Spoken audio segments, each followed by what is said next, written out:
Being 7 p.m. on March 21st, 2018, I'd like to call the Strategic Planning Committee meeting to order. Roll call, please. Marjorie Bartelli, absent. Jay Fisher. Here. Richard Flint. Here. Thomas Hummel. Here. Liz Sullivan, absent. Emily Swistak. Here. Vaughn Ray Wang. Here. Tatiana Weinstein. Here. Beth McQuillan. Here. Elizabeth Hopkins. Here. Will Savage. Here. Thank you. We have a quorum. Item 2 is opportunity for visitors to speak. Do any of the visitors wish to address? If you could please approach the microphone, and you have 5 minutes to address the committee. Thank you. President Fisher, thank you for the opportunity to address the committee today. I had planned on sharing some of my thoughts about the strategic planning process, but I feel compelled to instead raise my concerns about something posted by one of your fellow trustees on her official trustee Facebook page last Thursday. It was titled, Japan, Some Interesting Facts. You may have seen it. If you don't, if you didn't, I have a copy of it from Japan. And it includes a variety of bizarre, dubious, and disturbing claims, including the following, and I'm quoting precisely from this post. Japan is a country keeping Islam at bay by putting strict restrictions on Islam and all Muslims. Japan is the only nation that does not give citizenship to Muslims. In Japan, permanent residency is not given to Muslims. One cannot import a Quran published in the Arabic language. In the majority of companies, it is stated in their regulations that no Muslims should apply for a job. Muslims cannot even rent a house in Japan. If anyone comes to know that his neighbor is a Muslim, then the whole neighborhood stays alert. If a Japanese woman marries a Muslim, she is considered an outcast forever. This post then goes on to conclude that, presumably as a result of these anti-Muslim practices, quote, there are no bombs going out in crowded business centers, honor killings of innocent children or anyone else. Where do I even start? First, none of these claims is even remotely true. I'm not going to waste my 5 minutes by debunking them point by point, but the same 5 minutes worth of research is all it would have taken this trustee to learn that these things are not true. And I'm not sure what any of these claims have to do with Lisle or the Lisle Library, other than to provide a demonstration of the continuing need for the library's occasional reliable reference sources online class, which will be held, next held, Tuesday, May 8th, right over there. Perhaps it should be sooner. It seems irresponsible for a library trustee to be either so careless or so casual about ignoring facts and promoting falsehoods.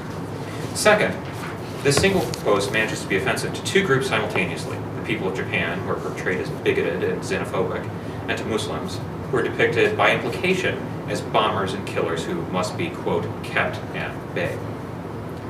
In September, the library celebrated National Library Sign-Up Month with a promotion called I Love My Lisle Library Card. Business owners across the village participated, providing discounts and freebies to cardholders. What a vote in confidence in the library. These businesses already support the library with their property taxes, either directly or indirectly, but decided to go beyond that and dig again into their own pockets to help promote the library. I looked at the list of businesses. I know for a fact that some of them are Muslim-owned, and that any of them could be owned by people of Japanese descent. How will those business owners feel about the library when they read this post from a trustee? Will they still love the library? Last month, the library asked patrons to fill out paper hearts asking, what do you love about the library?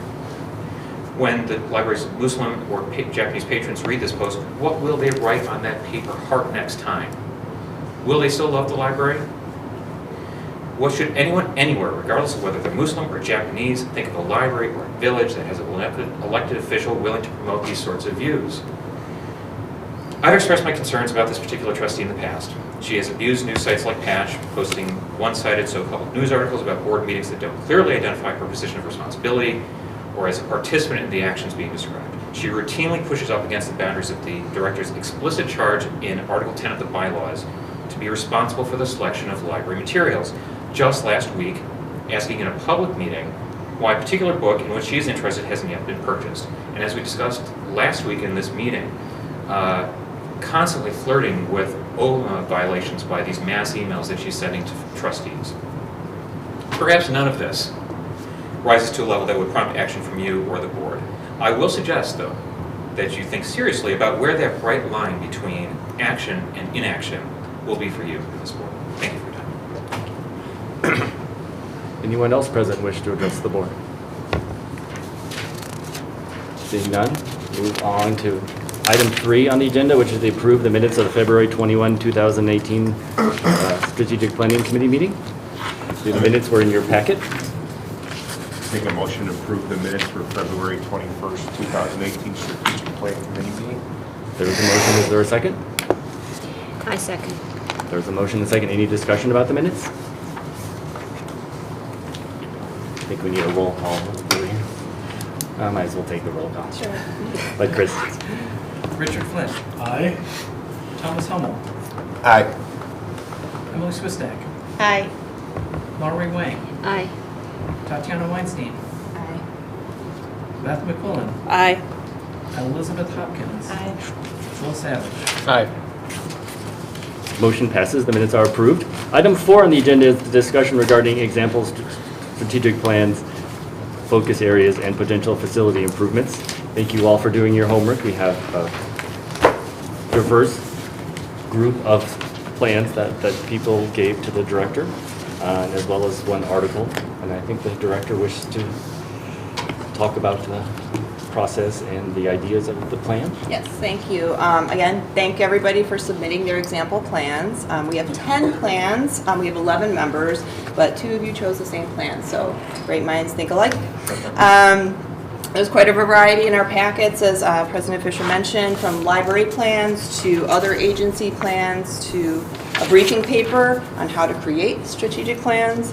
And there's also a variety of lengths of plans. So we had like a 30-plus page plan. We had a very straightforward chart-oriented plan. And so I just very much appreciate the variety. I think it proves that we have a very diverse crowd here. And we'll have a mix of ideas of what a good plan looks like. But despite the diversity, I think there's also a thread of common themes in some of these plans too, and so that's what we're going to discuss tonight.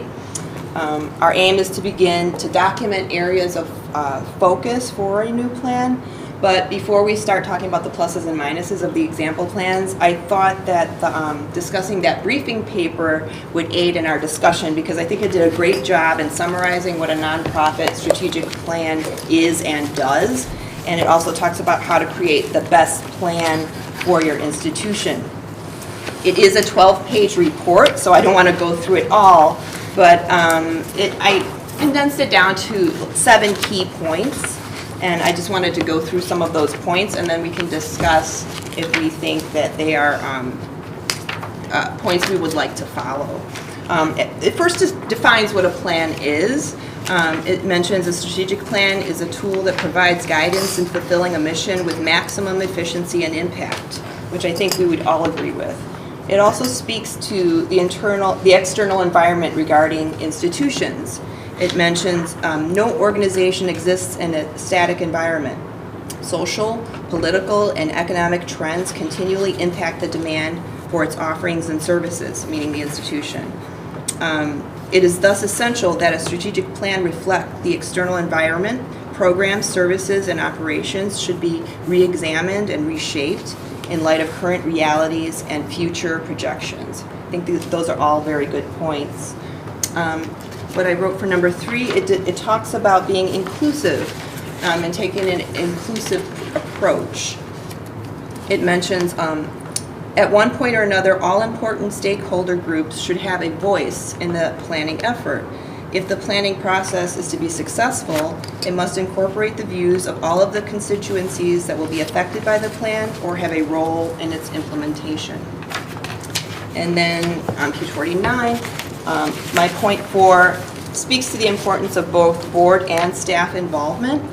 It mentions an effective plan takes multiple elements into account. Neither board nor staff acting on its own has a full grasp of all of those elements, hence the need to ensure that both are fully involved. And then it summarizes it on the next page, that professional staff and board members each bring complementary skill sets and perspectives to the table. One without the other would result in a skewed or incomplete picture. The planning effort should draw on both. Then my point number 5, the paper states and encourages learning from others, and I think that's exactly what we're doing here tonight in reviewing other plans and other library plans, other agency plans. It states, developing a workable strategic plan means dissecting the organization's objectives and strategies and determining which takes precedence. So again, that's what we're doing here tonight. And then, very intelligently, the paper recommends and instructs us to be patient, and I think that speaks for itself. And then lastly, and finally, the paper discusses a commitment to change. So it states organizations must be prepared to change as extensively as conditions require, and then it wraps it up with a strategic plan can provide an invaluable blueprint for growth and revitalization, enabling an organization to take stock of where it is, determine where it wants to go, and chart a course to get there. So I'm glad someone recommended that we read this briefing, and it suggests the plan that we eventually create will be our blueprint or roadmap, as someone suggested last month. So I just wanted to open this paper up for discussion. Do people think like the recommendations it gave? Anybody have any comments on the blueprint or the briefing paper? I'm sorry. Sure, it's fine. Okay. I liked it. I like the fact that it pointed out specifically on that page, well, page 46 for me, number 2 of the briefing paper, strategic planning, what it is and is not. I think we all need to keep that in mind as we move forward. What is it not? What is it not? That it basically said that it is not a point-by-point, very specific set of steps. It is a set of goals with broad action steps that we then can use as a organization moving forward for the next whatever time period we decide the strategic plan is effective for. Yeah, that's a very important point to bring out. Strategic plan is not a business plan. And I like this paper because it set the kind of a framework so that if we start to get down to the weeds and we'll say, hey, we're not talking about an operating plan for next year. We're talking about strategic plan that would derive what the next 2 or 3 year operating plan would be. So I think it just really helps us set the right context and framework and remind us, probably it's almost feel like you talk about the 10 key points almost every meeting. I think we should start with that so that everybody understand what we're talking about today. Remind us, number one, be patient, committed to change, and what's the strategic plan versus operating plan. Some of the good, I think, a reminder, I think it's helpful even to have it at the beginning of every meeting, just take a minute to say, hey, these are the principles, guidelines we need to think about as we develop a strategic plan. Okay. Moving on. So now we can talk about some of these example roadmaps. Maybe we should talk about them in the order provided in the packet, and this is complete random order. I can lead us through them, and I don't want to spend an exorbitant amount of time on each one, but I want to give each one respect because we all made choices here. And we can talk about some of the content, we can talk about some of the format, both. And if anything jumps out when we talk later about areas of focus in any of these plans, I will list them on the left side of this board. And then at the midpoint of our meeting, we can then focus on things that make sense for us. But if there are any words, actions, or format, we can list them, okay? So I think Skokie was first, and I'll begin, and then jump in if you want. Could I just ask a procedural question? You made a point in your emails of specifically not saying who contributed what plan. Are we going to keep to that? Is there? If you want to, you feel free. Is there? I mean, what are we trying? Is there a danger in identifying the plans, or is there something you're trying to achieve by now? No. Okay. Feel free to identify yourself if you want to. So the first plan, I appreciated that it had a summary and a process. It included the vision and mission statements and a value statement. Some of the areas I liked that they mentioned, some of the words, is on page 13. I liked equity of opportunity, and in my list of areas of focus, I retitled that to diversity or being inclusive. So I'm going to list that as some of the areas I'm interested in talking about. So, university.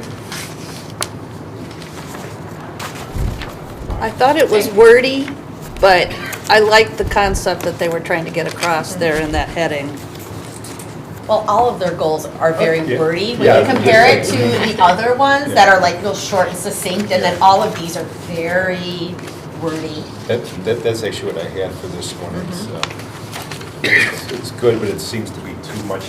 I'm just talking It's overall. 32 pages. Yeah, it's very Probably long. too much, There's yeah. a lot of white spaces on the page Yeah. too, like it's, Yeah. you know. And I'll Another- admit, I submitted this one, so you can be mad at me for the long one. No, I liked some of the other areas of focus. Like I liked user-centered design, focusing on the facility. And I also liked the one that they mentioned, organizational culture. So I circled those. What I didn't like, and I agree with Tom, it was a bit long for me, and the layout was awkward. Going from page to page to read one goal, reading 5 pages for one goal was a little hard. But I'm going to write down just facility as an area for me, and culture. That was the one that I liked as well, the last one, the build a healthy organizational culture. And I did like this one, in the fact that it had the goals, but then it had the bullet point strategies that were Yeah. not too specific, but focused on what each goal was. Like, It was like, this is our goal and this is how we will meet our goal. The one goal I like, which is on page 5, is to make data-driven decisions that lead to best use of resources and maximize the impact on our community. And I think Marguerite's mentioned that in the Yep, past. I actually have written down that one too. That was good.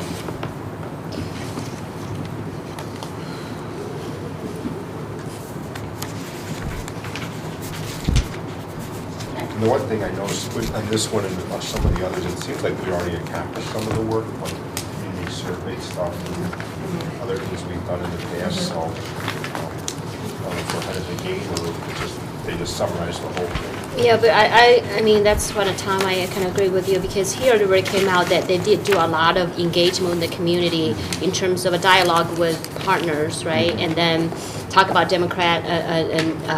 demographics and trends. So some of the things that came out of community survey should definitely, when you list out as part of input, yeah. So that's kind of important, because we did that one and then we never really bring it back up again in terms of guiding some of our decision. That's part of data-driven as well, linked to data-driven, clear approach to decision-making. And then I'm interested in kind of talk a lot about this whole sustainable partnership. I know we have partnerships, but it was never like in current strategic goals, never talked about it, and so I think it's something we may explore, because that's how we maximize resources and expand our reach as well as part of this. And then the last thing that I think is interesting is talk about this whole 4-day workshop, how they, it's in the appendix, how they bring everything together. So I know it's a very big time commitment for everybody, but once you got all the data, so you got demographic, you got the trends, we narrowed down a list of what we want to do. Sometimes when you bring all together, sometimes it's not 1 hour, 2 hour meeting. It's probably going to be half-day or 4-day workshop at the end of the day with all the engagement. Especially talked about engagement with the staff, because you guys probably know a lot about the operation of the library than we are here. I think that's something, I know it's, again, a big time commitment, but something I think we should consider as we bring everything together. And also talked a little bit about market segmentation. So we have some data, right, and from the community survey, I think we need to dive a little bit deeper in terms of what that would tell us. So we have the data. I think we just need time to digest and see how that helps us driving our decision making. Okay, all right. Are we done with number 1? Keep it moving. Let me pace through other pages, right. A little subcommittee. Okay. Well, can I just add one thing? Sure. So the other thing I liked too, I mean, it was very detailed in that they talked about, okay, in their appendix, appendix 1, where it talks about the planning process and findings, and it had all these different subcommittees where they worked on, it says what they did in those. And the one that I really liked was the sense of community subcommittee, where it talked about like welcoming the process for new patrons and communications and engagement and all that kind of stuff, which is what we've been talking about a lot too. So I don't know if under diversity inclusive, is that where you're thinking of like the community and the patrons and stuff is in that, or are you thinking? My goal for this list is just the broad categories. Okay. And then I think Jay and I talked about the next board meeting, the next committee meeting, we can then talk about objectives that would go under these broad Okay. categories. Okay. So my aim is to create a long list here from all of these examples. Right. And then pull a few that we all agree make sense for us over here. Okay. And then we can refine those next meeting and maybe talk about some objectives. Okay. Okay, so next is the Newburgh Public Library. I like the fact that it provided a review at the beginning of this plan. It talked about how they got to the point of creating a strategic plan. I liked that they listed their members. They had some citizen members, the board members, of course, and staff. I like the fact that this plan had very clear areas of focus. Very simple, and then very clean statements below those areas of focus. And I like that they included in this plan, that they included the service area that the library reached to. So like we would include possibly, you know, how our district is drawn and who we serve. The things I didn't like about it, I wasn't in love with the formatting of it, and I didn't like the background information at the back. I would like it more towards the front, but I'll open it up for some other areas. Were there any areas in here? This one is the one I probably overall like the most, Okay. for the most part. I mean, that's not perfect, but I like how they did the areas of focus, like the 6 bullet points. It's not that the issues are necessarily the same for us. The one I liked the most was strategic. I like the way, like you said, it's only a 1-page thing, and actually that was one of my notes is it seemed like some of these go pages and pages before they get to the strategic plan, so that's actually one of my notes. I like to keep like almost a 1-page little introduction, but the one I like of the 6 strategic goals was the operations, which was number 6, which is improved operational efficiencies. So we'll use the word efficiencies? Yep. Okay.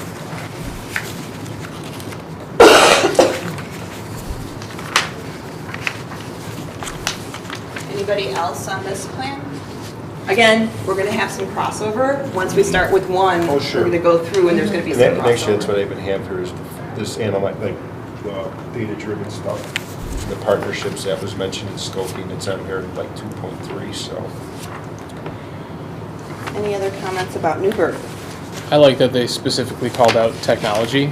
Let's put that down. I think that's important enough that it would require its own specific area. Who knows where that stuff will have, like 6 years ago, it would be hard to predict where we are now. It's something that you really need to just be able to stay on top of all the time. And I think it was important, particularly for Newburgh, they mentioned a lot about they kind of fell behind in a lot of areas. And by picking out specific things that you can make sure you stay on top of, you will not slowly fall behind. And I think technology is a big one that you need to stay on top of. Otherwise, you fall behind very quickly. Yes. I like the strategic area of promote. Some of the others had advocacy.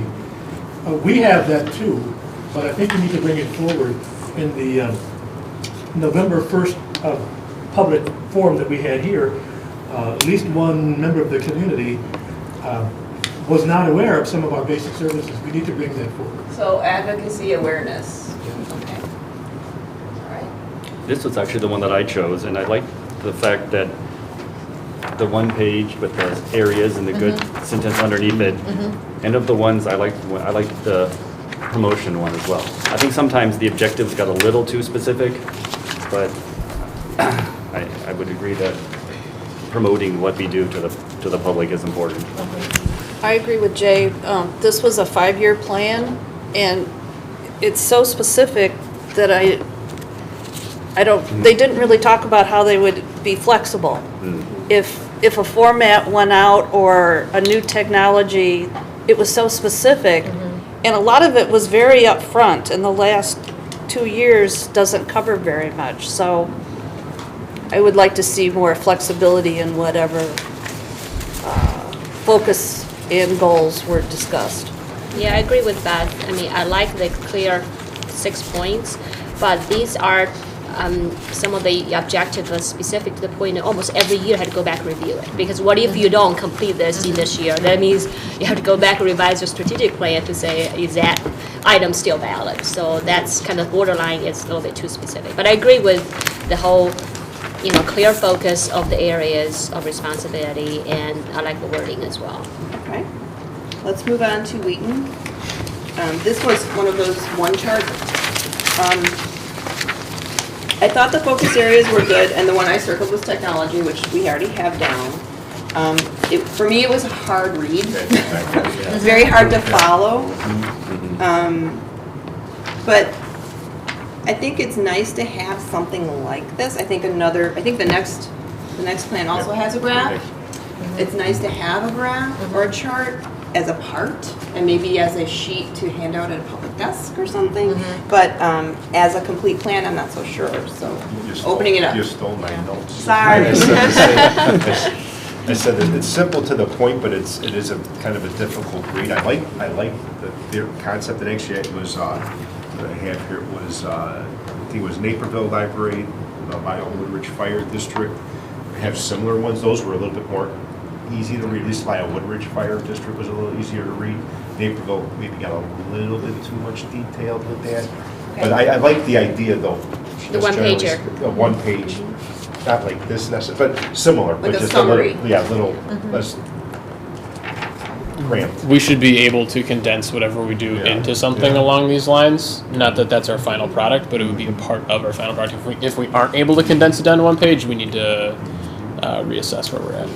I like the idea of a one-page handout, because we will get asked for it at the desk, and if I hand over the 30-page strategic plan, I think people will stop asking. So something that's readable for the public would be great. And I would like is also it has very clear measurable goals, even though it's not too specific, as this year is going to be X%, but say how we're going to measure what does success looks like if we complete this strategic initiative. I think the format a little bit to me is more business enterprise driven in terms of how they laid it out. But I agree with everybody else. Simplify it, put it into one pager so we can communicate both internally and externally. Okay. Let's move on to the fire district plan.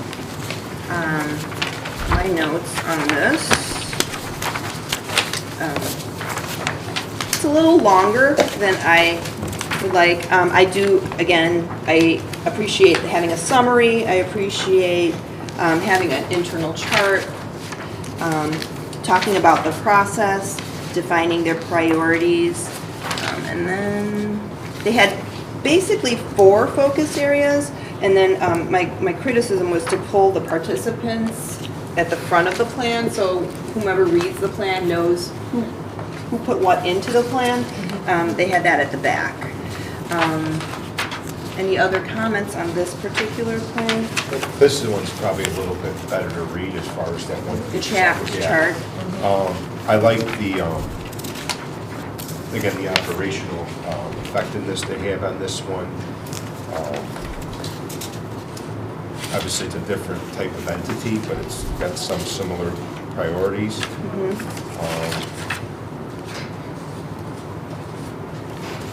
It's got good ideas in regards to spending and other funding, like shared services. Now, as far as other funding goes, I don't know what their idea of other funding is. Obviously, ours is kind of limited to pretty much grants or donations. So can you think of something that would distill down into a focus area? Okay. I mean, do you think we're already Well, let me see. I got efficiencies or? Does anyone else have any comments on this particular plan? What I thought like- the target, sorry, go ahead. No. I What thought I the re- target was, Please, Richard. Thank you. I will go after you.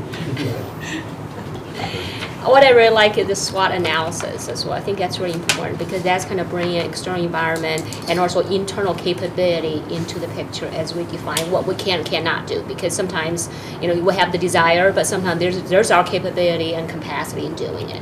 So I think having a SWOT analysis in here is important. That is why we talked over each other. We usually do a SWOT analysis at the beginning. For those who don't know, SWOT is an acronym for Strengths, Weaknesses, Opportunities, and Threats. And it basically just amounts to a discussion of items under that category. And often you build your plan out from that. We haven't done that yet. But the main thing I was going to say, though, is in this plan, I thought the targets were way too specific. 10% increase in non-property tax revenue, we can't get into that. I think our facilities steering committee already did our SWOT analysis, but we could bring that forward again. Right, and again, we're talking about focus areas, but Longwood brings up some good points about process. So she mentioned possibly having like a half a day workshop or doing a SWOT analysis, but we can have another meeting that talks about like SWOT in terms of facility planning. Because I think it's important as we, hey, if this is strategic plan, what is the next biggest thing is the plan of execution implementation. So we need to understand our internal strengths and weaknesses before we can say, hey, this is what we're going to commit to execute. So I just think with the changes of the external environment, with demographic changes, all this feeds into the SWOT analysis. I agree. I think we should have that set at the beginning, even if we want to do this in parallel. But the earlier we can do SWOT analysis, the better we can put into a good frame of reference when we talk about goals and objectives. One thing I think we could add is the sharing services that they had, so sharing services. Other governmental entities, whether they're talking like library, fire districts or other governmental entities. For us, it'd be other libraries or other governmental entities as well. Well, this is just brainstorming. No, I know. And there was one that was in Skokie that was in this one as well, which would, here they describe it as workforce development, staff development, training. Yeah. Okay.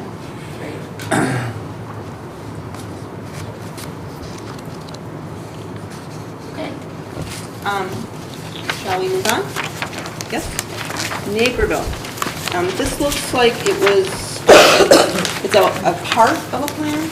It's a year one of a larger plan, and they used a consultant, it looks like. Trying to think of areas we haven't already discussed. I really liked their areas of focus in this plan.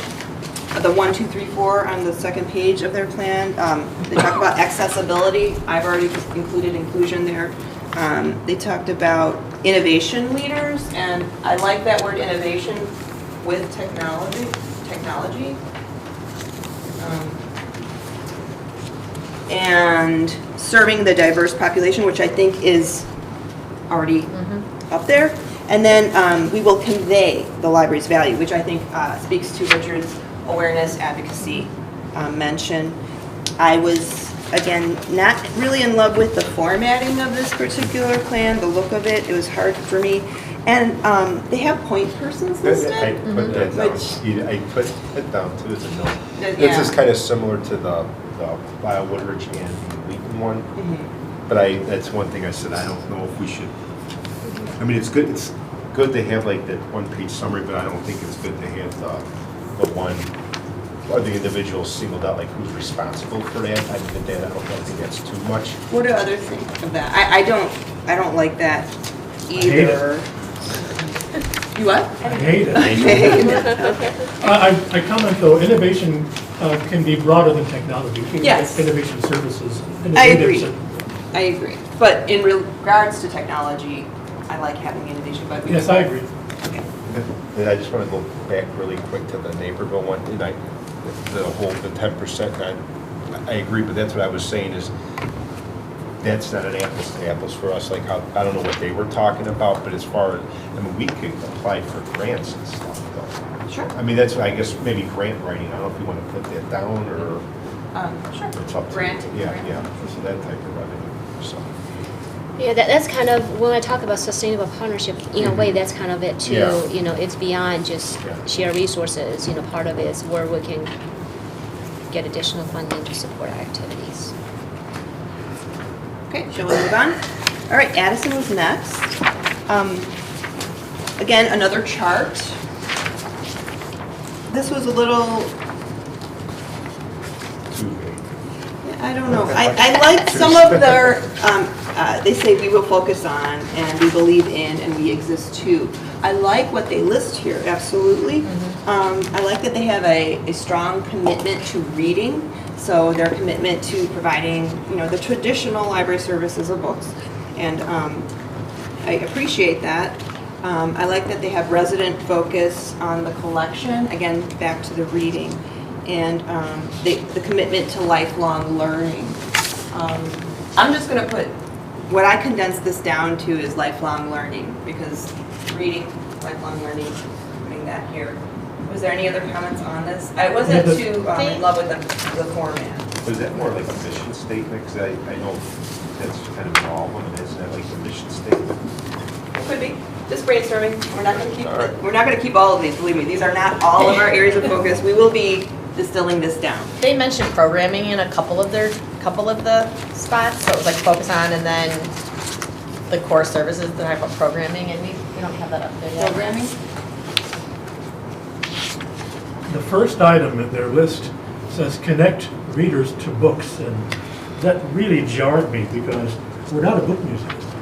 There's all sorts of things physical items people can borrow, and there's lots of reasons to use a library besides physical items. So True. It sort of made it hard to focus on the rest of their plan. Okay, we're talking about pros and cons, so it's good to voice that. I didn't like the format at all because I went to that sentence as well, but that was supposed to be read second. You were Yes. supposed to read the one on the bottom Yes. left first. And then I kept trying to figure out what was written in the white Oh, there on was the stuff in the white. lines Okay. and going back and forth. And so I did not Oh, have a yeah. hard time following It along. didn't flow very Yes. easily. Agreed. Okay, we will move on to the Grange. And as we go through these, we get closer and closer to repeating some of the same themes again. Again, appreciated the summary, the vision and mission statements, some of the core goals and objectives that mentioned engagement. So I think that's expressed in our advocacy, awareness, engagement. I think we've already expressed that there. Awareness, same. And then space, facility here. And I think that's all I've got. Yes. I just want to point this out, doesn't need to go up there, but one of the first things I saw in goal 1, I underlined the part that says the evolving needs of the entire community, because it's the idea that it's going to evolve. Like, it's not going to stay stagnant. It's not going to be the same, and so we need to be aware of, I think that goes along with like innovation too, though, like that we need to be aware that things are going to be changing, and evolve under here. and that we need to work with that in mind. Good point. Anything else about LaGrange? Just in a general comment, again, it goes back to I don't know how long everybody wants this to be. I think it should, like some of this stuff, like with the history of the library. I mean, that's somewhere else they could get that information. I don't know if we should always include that, because it kind of could drag this out a little bit longer than it needs to be, add some unnecessary pages, and this is my opinion. I mean, people might disagree, but I don't. What do we think? If we need to have the introduction to history, if it's needed. I actually like the use of space, and I think this was a nice in-between the one-page document and the 30-page document. Just looking, there's 2 goals on one page instead of an entire sheet with a lot of white space in one goal. I think that this one, if you just look at when they got to the meat of their strategic plan, it actually looks a lot like our current one. And I sort of felt honored, like maybe I thought they copied us. But the couple points that I liked that they mentioned was annually having a systematic outreach effort each year to reach the population that's not currently using the library. So, I mean, in one way that's a little specific, but it was reaching out to non-users of the library. So I could put outreach. Maybe that's under advocacy?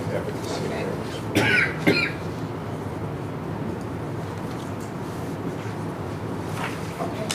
And also it mentioned assessing the facility and the use of space. So we got facility. All right. Okay. And I like the use of the photographs. It made it more attractive, and it was a good use of the space, so you could get 2 on one.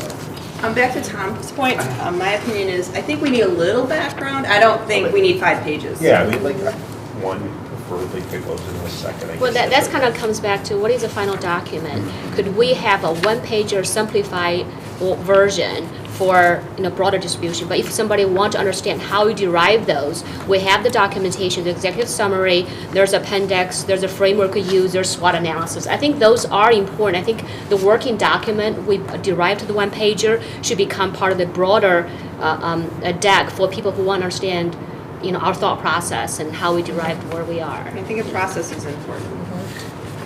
Okay, let's move on to the USCCB. Another institution, another kind of institution. This particular one was the only one that I don't know if it included a version in Spanish, but it had a Spanish, it says Spanish logo, but it wasn't the logo, it was the name. I thought the summary here was a little too long. It was a 5-pager or 2-pager. But what I did appreciate about it was they had very clean focus areas, very clear explanatory statements. I thought it was an attractive, like aesthetically attractive plan. And I do like that there was 1 page per focus area, and then they had their objectives on the 1 page. Any other comments on Stole that? my notes again. Okay. I had it was too long I in would the agree. beginning, and then, but once it got to like that 5-page or the 5-point, I liked that. The one thing I did like, and I just can't find it now, was, actually it was an extra better. I love the use of graphics. Yeah, it's very Design, attractive, they're I Very thought. easy to read, very friendly, a lot of motion. Any other comments on this? Use of color. Something like if this was kind of the beginning of it, that would have been good, like this. Okay. All right, let's move on to the last one. We got through these faster than half of them. Okay, Deerfield. This looks like it's a 2-year plan as opposed to some of the 5 years. I like that they included the community profile, so if we have an overview or an executive summary, I think including the profile of the community is important, although I think theirs is a little long. They go a little deep. And then the focus areas, they mentioned the facility and then technology. And again, this is repeated in other plans, obviously. Was there anything in the Deerfield plan that looked interesting to anybody or that we could add to our list here? The same thing, like it got too much background info. Like, it's almost like they put the equivalent of our community survey in there, or survey results. Right. But once it got going, like as far as the initiatives, the goals, activities, and targets, I thought that was fine. Any targets mentioned that we didn't already cover, or we? Oh, the one I like, again, although they put it under operational efficiencies, but I highlighted, I guess it does make sense. I put develop a building maintenance schedule. So building maintenance schedule, they had on I one. mean, that's facility. Okay. Yeah, I think some of the targets kind of interesting. For example, on the quick, easy service materials, I never thought of, say, decrease the patron's hold time for print material by 10%. I mean, these are, That's really in the weeds. I know, I think these are kind of interesting targets, never thought about, but. After looking at the last one with the graphics and when we fill out all the pictures, it's very bland. True. True. Okay, so we've got a really great list. We can either keep with this complete list, or we can start. We were talking about 5 areas of focus, so I asked to come with some ideas of 5 areas of focus. And in reviewing all of these plans, I hope that you hold it down to 5. Do we want to go around the table and talk about 5? Could we start with what we've already got? Not this, I mean, what's in our current plan. What 5 areas do we already have? Okay, we can do that. And do we think they merit keeping? Is that what you're going towards? Well, yeah, I mean, we could start from scratch, or we could reinvent the wheel, or we could just look at what we have now and where are the gaps and. Well, the current plan has 5 focus areas. The first is public relations and marketing, which I think is this. It's kind of a re. That one plus the sustainable partnership, I think it's all part of the marketing, public relations, right? So this. Partnerships. And then our next area is collection and resources. Our next, I mean, I don't know if we want to keep with our old plan or move beyond it. The next area of focus was space and place, which obviously is facility. And then staff administration, trustee development, which is training, and then technology. So that's what we currently have as our areas of focus. And we don't necessarily have to keep with 5. We can move beyond 5. But just remember, under each of these, and we can rename these to anything we want, under each of these, I envision having basically a statement and then objectives. I don't know, maybe like programming and materials would be one, so that kind of piggybacks on what you had already. And then Operational efficiency. and sharing services, yeah. Like that could be one. Yep. Don't we have it? Well, I mean, These as one. They just kind of come together. Mhm.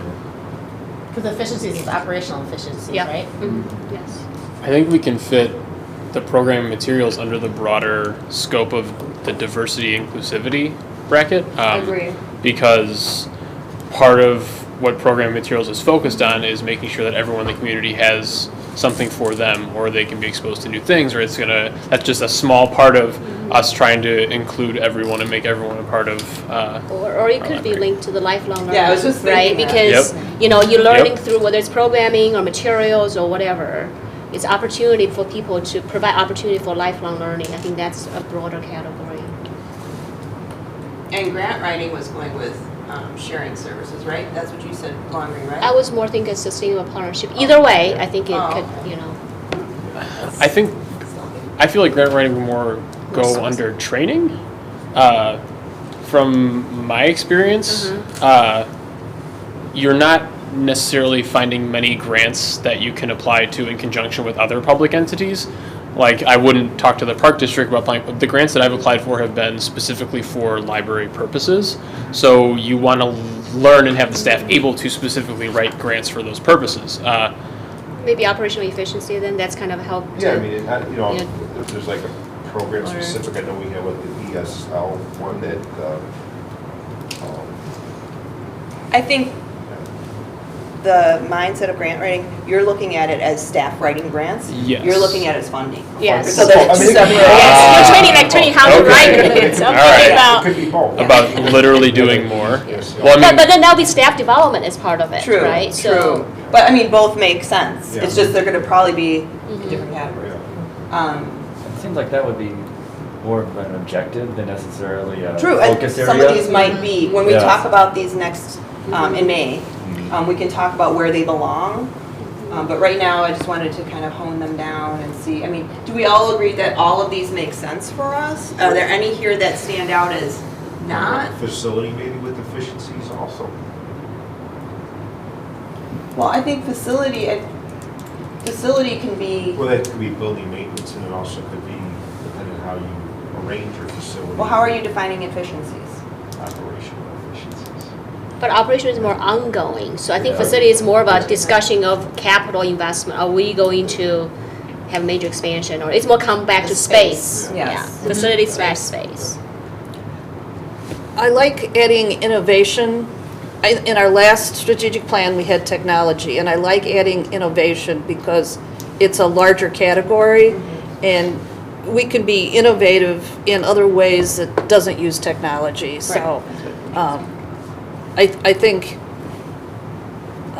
that would say a lot about us if that was in our strategic plan. I also think training might go under the umbrella of organizational culture. I agree. And this makes sense to me too. Everybody else? Does that make sense? Okay, we've got some pairing I will definitely transcribe all this and share with the group. Take a picture. But, yeah, we'll take a picture of that. But I think that's a good starting point for some areas of focus for us. I'm still having trouble with the listing of efficiencies. What are we saying about it? I mean, I've never seen an organization that took pride in being anything other than efficient. You're saying to take that for granted, basically. On the one hand, take it for granted. On the other hand, are we saying we're not efficient? I mean, I don't think that's the case. We always seek to get the most value for our resources. And I agree with you. That may not be the heading of the focus area. That may be an objective of a particular, or an objective of all. Or it's a value, or Right.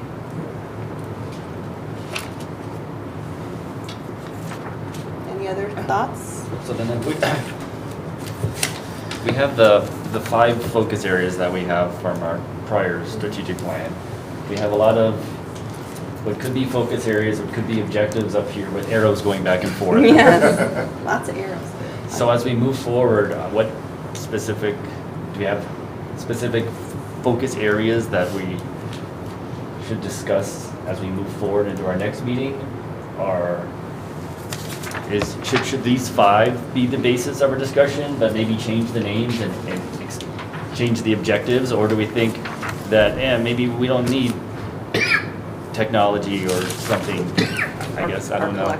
Well, Yeah. what I can do is, you can take a picture, and then I can condense these down into the little blocks, and then on May 2nd, we can talk about, do we want these 6? If there's 6, I'm not sure.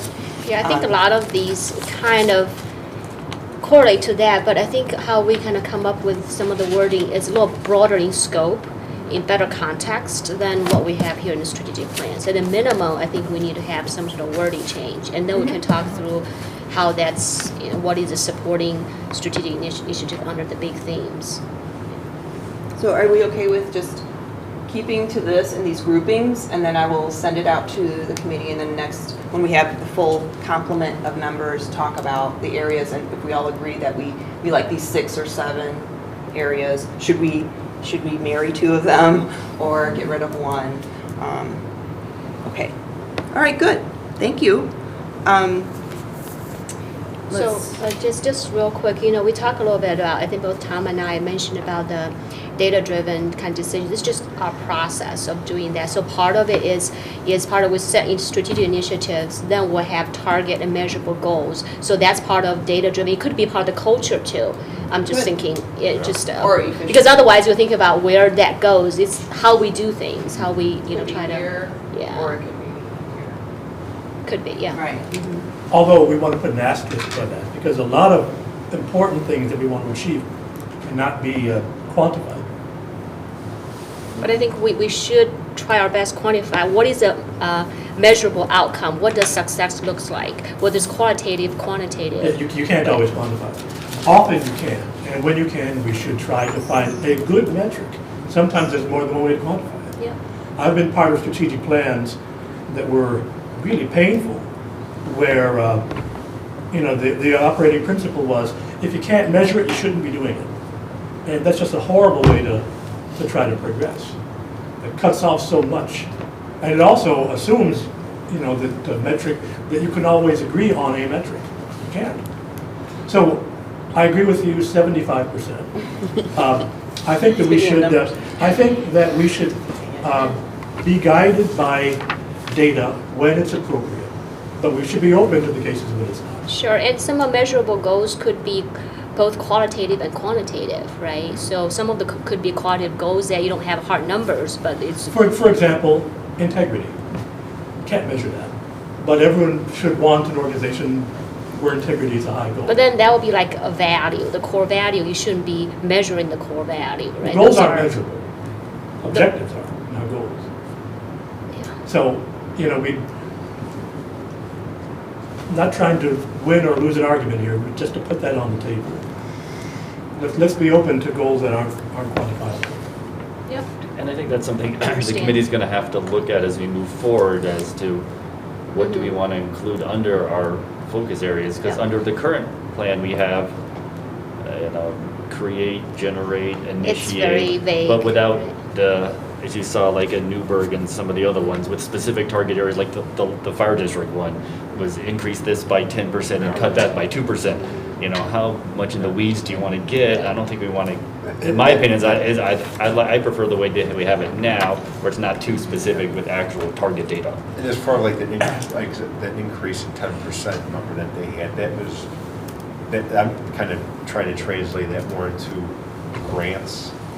Because we don't really have another way to raise revenue. The only way we can do it pretty much is grants, donations, gifts, you know, things like that. So that, that's where I'm kind of coming from the 10%, what they're using for 10%. Now, I don't know what they are, considering how they would get their extra 10% of revenue, but for us, it'd be grants, whether it's for programming or other grant writing, you can go out and find the right.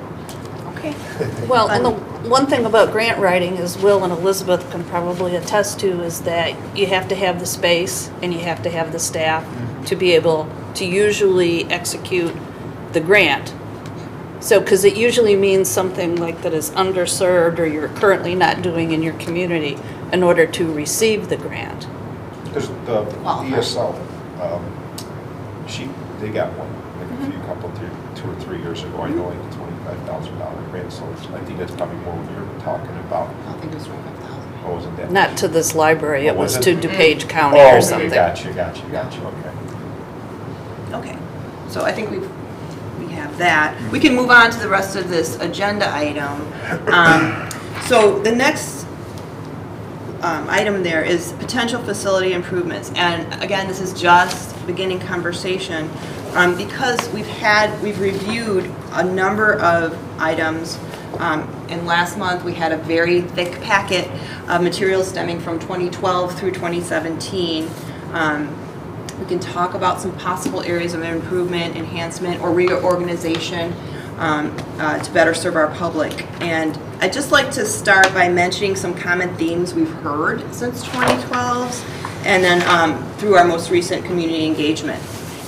Can we start with just some areas that we all have, some common things we've heard throughout the past 6-7 years? And bathroom and use services? Yes. The why is bathroom. I'm going to do it on here because it's easier. And with changing areas in both Yes. male and female bathrooms. I was going to say a family. Or just Or a family just bathroom. non-specific, Or I've heard a lot about gender neutral bathrooms. which is what I meant by non-specific. Yes. But yeah, gender neutral.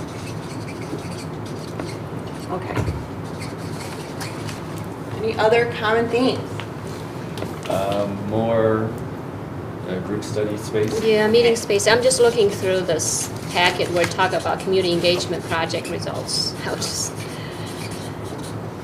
And talking about, meeting space and technology improvement.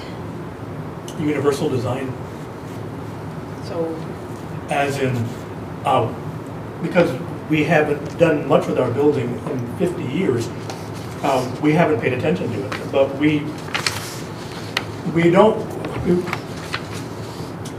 have ramps and we have, I assume, differently abled access, but we need to start thinking about integrating it all into one so that you wouldn't distinguish between a disabled access and regular access. so accessibility? Well, universal design, Okay. where the design doesn't segregate between differently abled and regularly abled.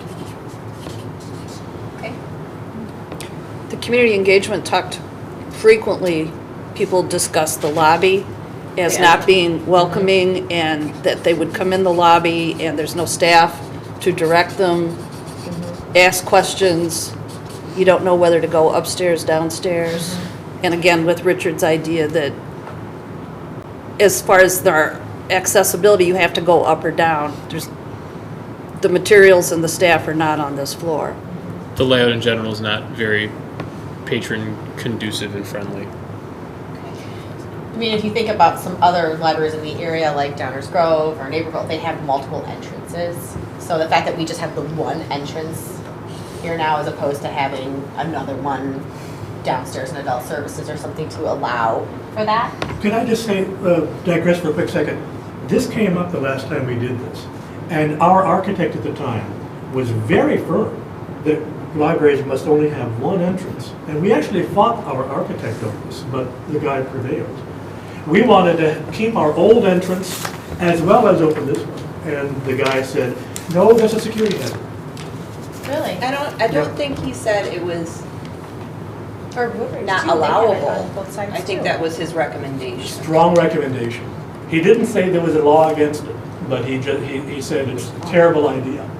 Yeah, because Woodridge has 2, and Downers Grove has 2, and the Nichols Library down Maple has 2. I'd like to have 3. I'd like to open up our old one, as well as what is an emergency exit. I thought by the staff parking, I've always wanted to open that. One of the things that seemed to come up in the community survey and the discussions was a media lab. Yeah. I think that was kind of discussion, what does media lab mean, you know? Oh, yeah, like That's- smart that- lab that's the idea, what next is that? discussion. Yeah, that's the next That's the next, what exactly is entailed in a media lab? but- One of the things that Beth seems to bring up every month in her assistant director's report is something about the HVAC system. So that is constantly in my brain.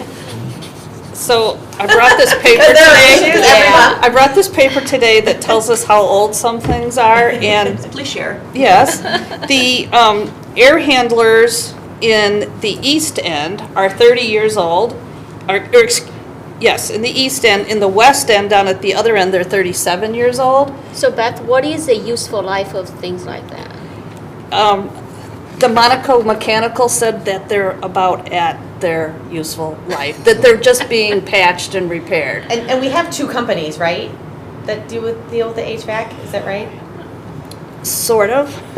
One company is more the mechanicals and the other one is more the operation behind it. And are there companies that handle just Oh, yes. everything? Yes. But the HVAC was just replaced like. The boilers, I think, are about 6 years old, and the air conditioning, actually condenser units, they're about, looks like they're about the same. Yeah. So, Even if they are, the past 2 years, we've had at least 3 days in new services in the summer where it's been 90 plus degrees upstairs because the HVAC has been out for multiple days. Where I'm not even comfortable having programming up there. Like we'll bring story times down here because it is so hot upstairs. Okay, HVAC.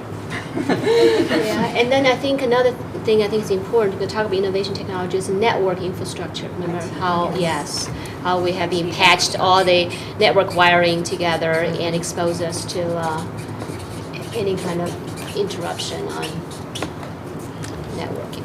Okay. water retention or detention, whichever is the correct term.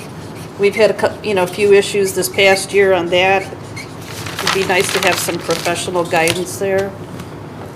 So these are areas that need attention, areas that we think we could add, services. I'd like to put my word in for increased staff/administrative space.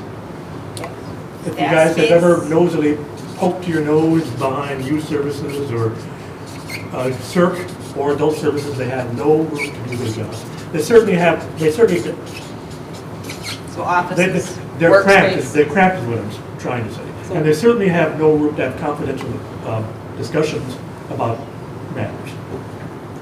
Can staff speak to that? That is correct. We have 11 people, including me, in our office, and it is tiny. I don't know how many. So go ahead, Tom, I'm sorry. Are all 11 in the office at one time, though? Not necessarily, but if you get half in, we're strapped for space. Particularly with a lot of the projects that we do, like in prep for Harry Potter Day, we had that the picture frame of Hagrid that was on top of people's desks. So it was rotating to one librarian's desk when they were working the night shift, and then when they would come in, we'd have to move it to someone else's desk, and it was just bouncing around because we didn't have anywhere else to put it. That's pretty regular during storytime prep or programming prep in general. We have storage space for the things we use all the time, but then when we're doing new things or get something new, it's okay, John, like find a new spot over here, like move your computer a little to the left. Like it gets a little crazy. Sometimes we even tell Tatiana she has to leave her office so we can have her table. Or another, is that just maybe have a storage, a place for storage facility versus expanding office space? Correct. Actually, when I did a building tour on Monday afternoon, and I always, I went into the storage room, I think it's still underutilized space. So it could be like a group area for the staff, actually, kind of something like that, instead of maybe just try to build out or so. And also, I know, like with the circulation area, although the offices may be cramped, they probably have too much room at the desk. That could maybe get pushed back or keep it where it's at or build out. Well, circulation's brought up before, and we have 2 separate circulation desks. So maybe, to your point, like a centralized circulation, and we can talk detail down the line, but a central. How we achieve it hasn't been suggested yet. All I said was, we need more staff administrative space. Whether we borrow from the current space or well, that's here. Decide what the public will support. And then Tom's point about CERC. Any other areas? I have a question about with the accessibility and stuff. So like to make like the bathroom doors, to make them accessible, like if you just build a push a button, is that something that would go on this, or is that something that we do separate of a strategic, like, we're talking about? I think we're planning that now. Okay. And that would go, if we change anything, that's mobile. Okay. Yeah. That's a goal right Okay. now. Okay. Yeah. While we're talking about space, I would mention material space, specifically AV. is- Increasing? We need Okay. more, yes. Yes, It is okay. completely tight. It's almost 40% of our circulation and doesn't have anywhere near the space that would be proportional to its use. So that increasing would- the AV area? Whether it's youth services or adult services. We're on Are you a talking about CDs and? So DVDs, all that Blu-rays, stuff? CD, Okay. music Gotcha. CDs, Gotcha. audiobooks, Games. games, video games. we are on nearly a one in, one out basis with the entire department upstairs. We are doing our best to weed as much as we can. So the plus side is we have a very current collection because almost every item we get, we have to find something that we need to take out, and that's across the board. You're talking about all materials, not just I'm talking AV stuff, all I'm materials, talking right? upstairs, all materials. Yeah.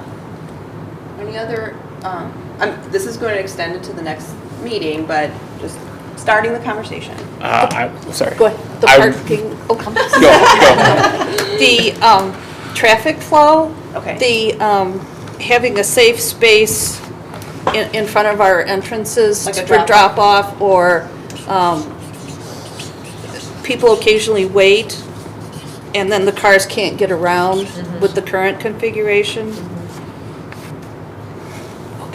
Okay. I know the board is always very aware of monthly statistics, and I think having our programming space located on different levels from our collections is it hinders us getting items into patrons' hands. I know a lot of our youth programming attendees will come in and then see the stairs, and when you have a 2-year-old who's learning to walk and a 6-month-old in your arms, you do not want to wait in line for that elevator. You do not want to drag them upstairs, so you just head back out and finish your day.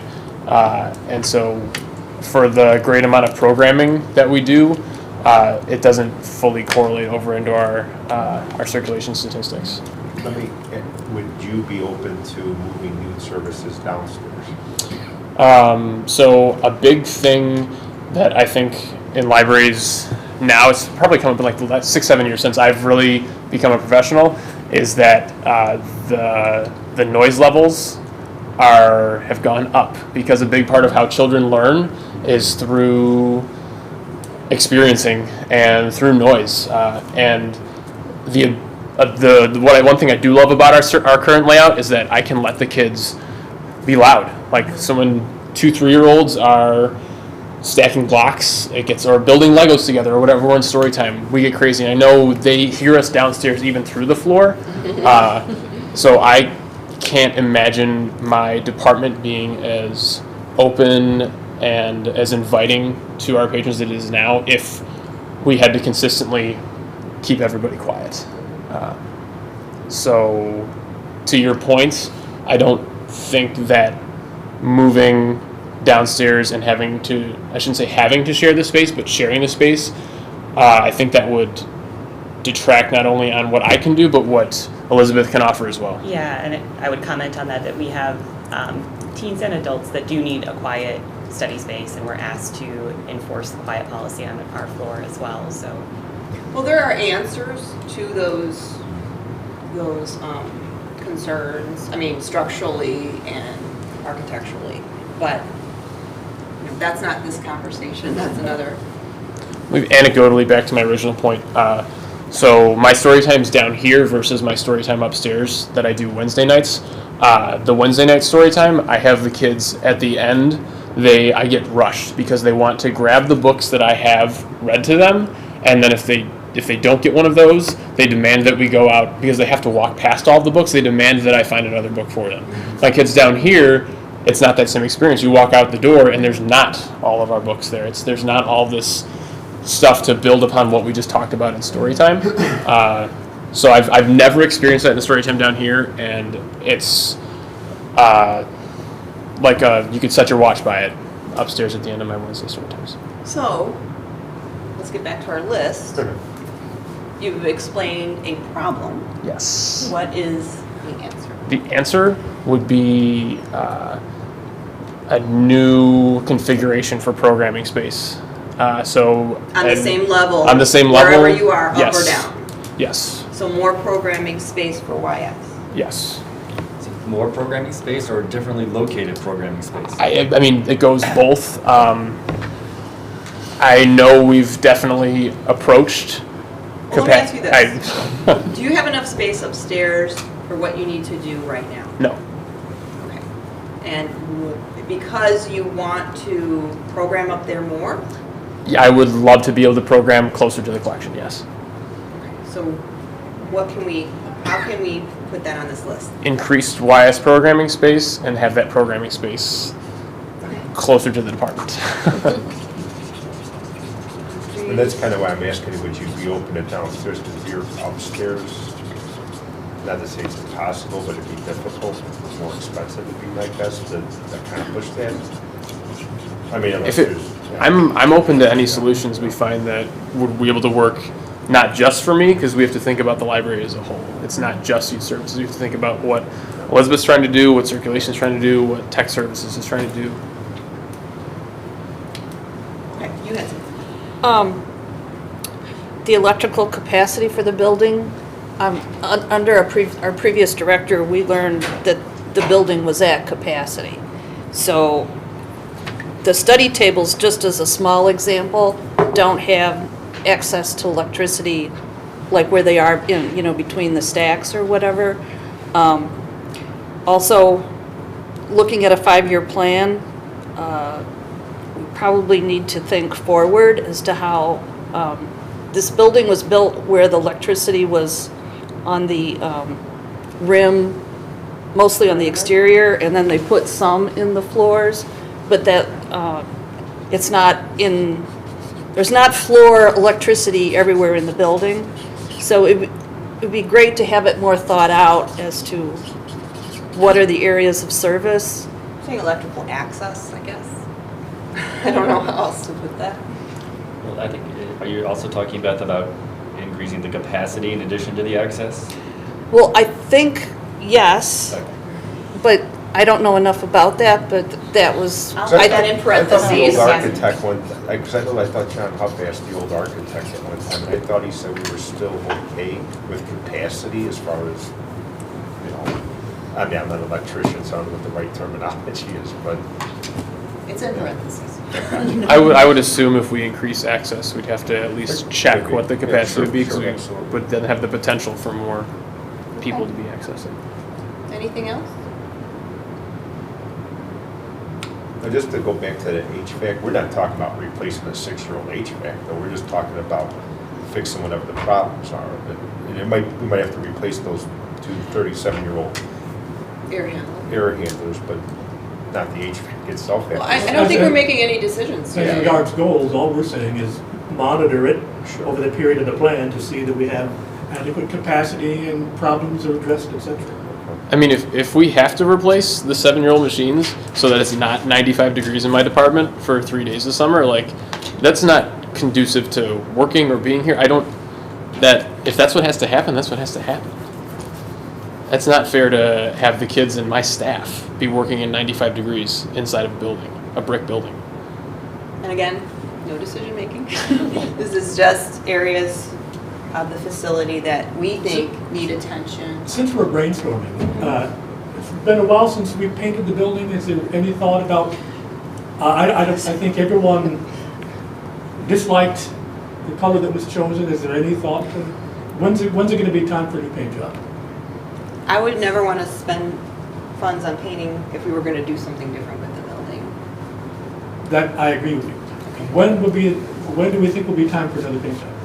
After we're done with You know, talking about the facility.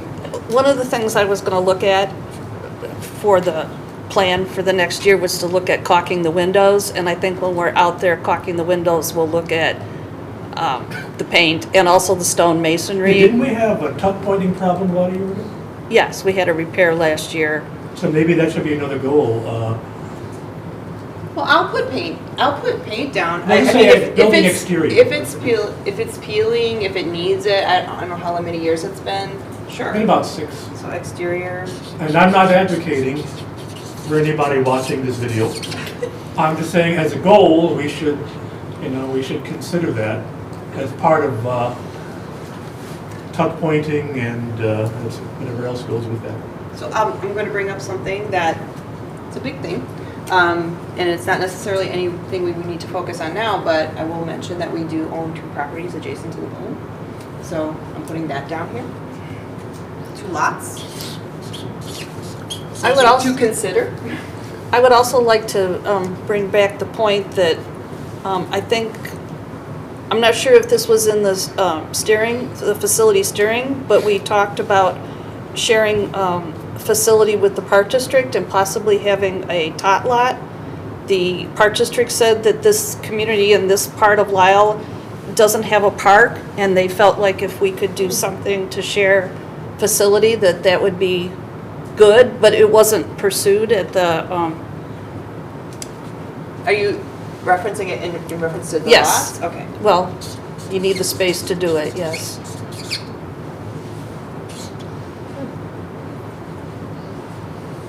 Interesting. What about RFID? Oh, yes. Oh, So yeah, sorry. RFID is Thought about that.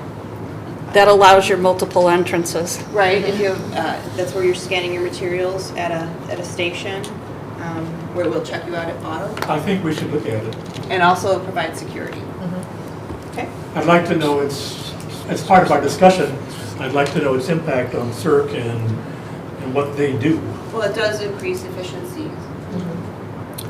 Those the It's associated not at costs a- with It's doing not, all the yeah, it's materials. not inexpensive Whenever I see- implementation, but in the long run. Whenever I see RFID, I think they're asking for my library card. The new materials areas for browsing, both upstairs and downstairs, are About it. small.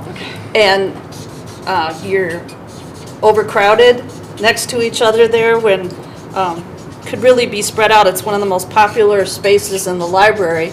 Everyone wants to see what's new. That's true. I'll agree with that.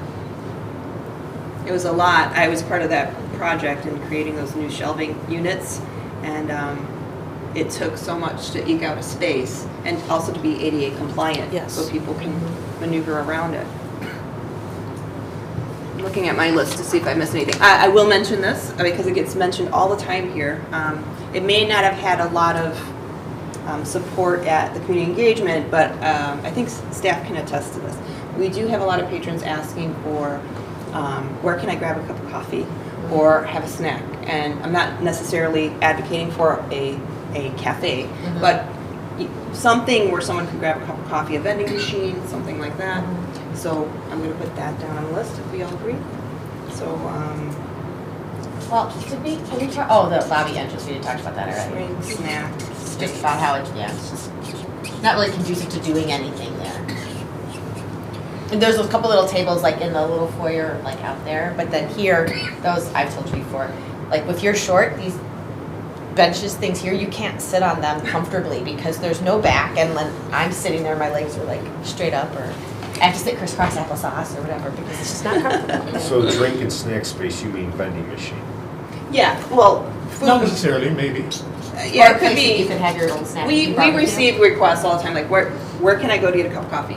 I need a cup of coffee. You know, so we have to send them off on Maple to to Dunkin' or over on 53. Yeah, Yeah, or a Starbucks. little not food truck, but, you know, like in Lisle, there's a train station, The there's Roach a Bush.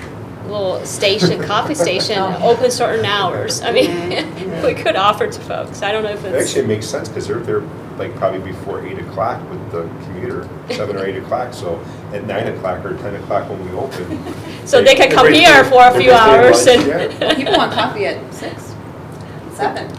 But not We're here, not like open. you're not open here. So they'll be At at the night. train She's talking stop. about at night. You're talking about at night. At night. At night, yeah. I okay. don't know what their hours are. So after school, sometimes our students have ordered food Oh, and they I've have seen it that. delivered. We've had pizza, Jimmy John's, and they're eating. There's only 4 chairs. Some of Yep. them stand up out there in the lobby and Yeah. eat after school. Yeah. They can't eat in the library? No. No. No. Certainly not. No. If we had a space for them, sure. No. And that Dedicated leads space. to, also that age group needs their own space Yeah, in a the teen library. Would be great. Sorry, I didn't mean to interrupt No. you. A teen space Teen would be space? great.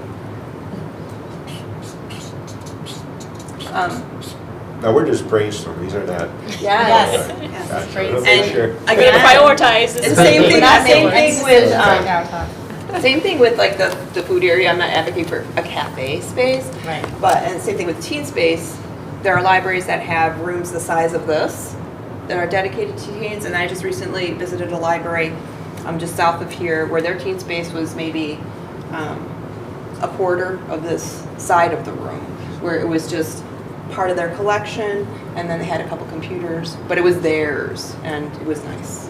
So there's all kinds of ways we can accomplish these things. Okay, well, I know I asked the question Monday. I know you're busy with the like youth services. You said like 220, and that was St. John's. So it's during the school year in the summer, obviously different Yeah. beasts. During the school year, the mornings we have story time. Everybody gets 9:30 until about noon, 12:30, whenever you need to eat. And then it's from about 12:30 to 2, we get just random, whoever is coming in from heading to the park or heading out. And then at 2:20, the St. Joan kids come in because they get out at like 2:18, they come right over here. And then District 202 gets out around 3 o'clock.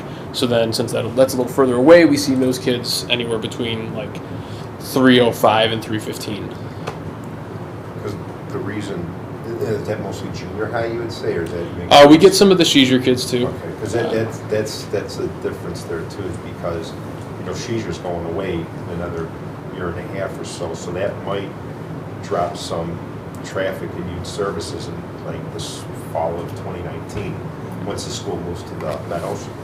Because it's not going to be a walk to now. Now they're on the far south end of the southeast end of the district. They're not going to be walking to the library. If their parents have to drive. So I mean, that's something I have to take into account, that a school is going away in a year and a half. Kids No, do I get understand. dropped off. So they could. I'm not saying, They but do. I'm just saying, I understand. I don't even have St. John's still. You'll still have the junior high. But you can't tell me that the participant or the attendance from Seizure, and I don't know what that number is, will drop off. It will, and I'm not saying parents are going to pick them, are not going to drop them off. They may still, but Bike ride or?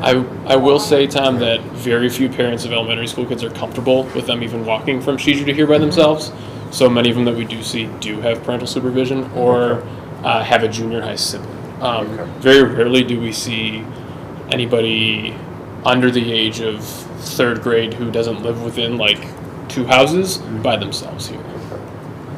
And there are times like when I come in the afternoon and my oldest son doesn't go to the programming, my younger 2 ones do, and he can't find a place to sit upstairs to work on his homework because there's so many kids that it's all taken. get a really good list. And again, beginning conversations, and we are -2 of our members, so we will have more to add, I am sure. And then more to subtract or refine. So I think this is good. And again, I will transcribe all of this and share. So what do we think about our next meeting? Do we need homework, or shall I just provide what we have here and then we can have further discussion?